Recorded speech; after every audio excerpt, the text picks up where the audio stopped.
মৌসুম মানে আবহাওয়া। মালতীপুরের আবহাওয়া বদলাতে মৌসুমী ভরসা কংগ্রেসের।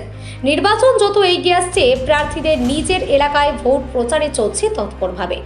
সপ্তাহের প্রথম দিনে রোড শো, এই শক্তি প্রদর্শন মালতীপুর বিধানসভা কংগ্রেসের প্রার্থী মৌসুম বিনুরের।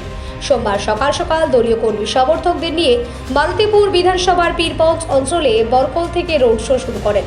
এরপর এই র্যালি পীরগঞ্জ, গোকুলপুর, সুলতানগঞ্জ, রাজাপুর সহ বেশ কিছু এলাকায় ভোট প্রচার করলেন। কংগ্রেসের সমর্থনী উৎসাহ উদ্দীপনা ছিল চোখে পড়ার মতো।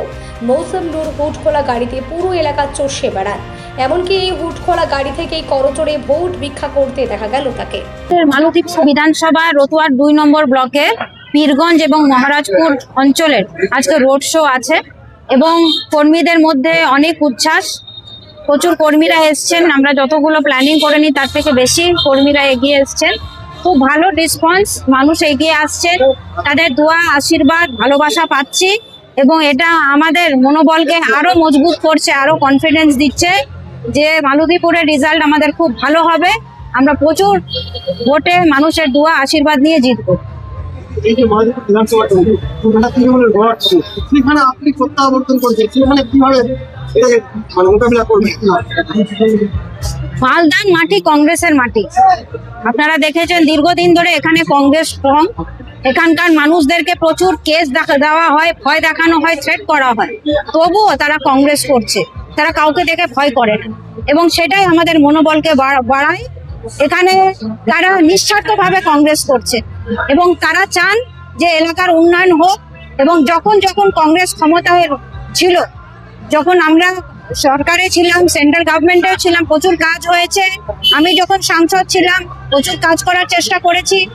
এখন মানুষের অভিযোগ যে মালতীপুর বিধানসভায় প্রচুর দুর্নীতি, তো সেটার থেকে মুক্ত করার জন্য তারা চান যে কংগ্রেস ক্ষমতায় আসুক এবং সেটাই আমাদের প্রধান লক্ষ্য থাকবে যে দুর্নীতি মুক্ত মালতীপুর যাতে আমরা গড়ে তুলতে পারি।